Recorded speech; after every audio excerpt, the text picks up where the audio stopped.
This video demonstrates that a 3-0 Supramid Suture stent can be inserted and or removed through a single paracentesis in eyes with tubes and hypotony.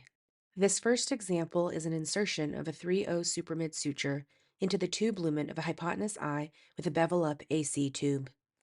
A paracentesis is made directly across the AC from the tube insertion site, and the para is oriented at an angle so it's parallel to the tube insertion. After lidocaine and myostat, the AC is filled with Helon. A cut piece of 3-0 Supramid is inserted into the AC with tires, docked directly into the bevel-up AC tube, and pushed up the tube. Once there is no more suture outside the eye, MST forceps can be used to grasp the trailing tip of the suture and push the suture across the AC and up into the tube. The Helon can be rinsed out with BSS on a cannula. By post-op week 1, the pressure has risen from 4 to 13. This next example is an insertion of a 3-0 Supramid Suture stent into the tube lumen of a hypotenuse eye with a bevel-down sulcus tube. We are sitting temporally and operating on a right eye which has a supratemporal bevel-down sulcus tube. A paracentesis is made directly across the AC from the tube insertion site, and the para is oriented at an angle so it's parallel to the tube insertion. After lidocaine and myostat, the AC is filled with Helon.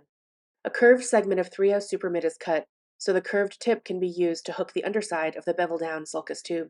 This eye still has the original 3-0 Prolene ripcord in the tube lumen, so an 8mm segment of Supramid is measured, which is roughly the distance from the tube tip to where the ripcord ends.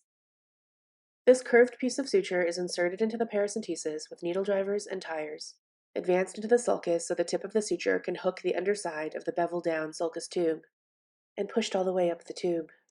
Once there is no more suture outside the eye, MST forceps can be used to grab the trailing end of the suture and push it into the eye and all the way up the sulcus tube.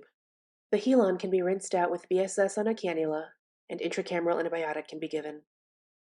This final example demonstrates the removal of a 3-0 Supramid Suture stent, which was originally inserted for hypotony in the early post-op period after an on-med glaucoma valve. Despite the valve mechanism, which is meant to guard against hypotony-associated complications, this monocular patient had a pressure in the low single digits and persistent choroidal effusions, which had not resolved with medical therapy, so the 3-0 Supramid Suture stent was placed. The pressure rose and the choroidal effusions flattened, and the patient did well for several weeks. But after several months, as the plate continued to encapsulate, the pressure became too high on maximum medical therapy, so we returned to the OR to remove the 3-0 Supramid Suture stent. A paracentesis was made 180 degrees away from where the tube and Supramid suture were. Lidocaine followed by Helon were injected into the AC, and MSD forceps were used to traverse the AC, grasp the Supramid suture, and remove it from the para. The Helon was rinsed out of the para. I hope this video is helpful and that you'll consider using a 3-0 Supramid Suture stent if you encounter an eye with a tube and hypotony-associated complications.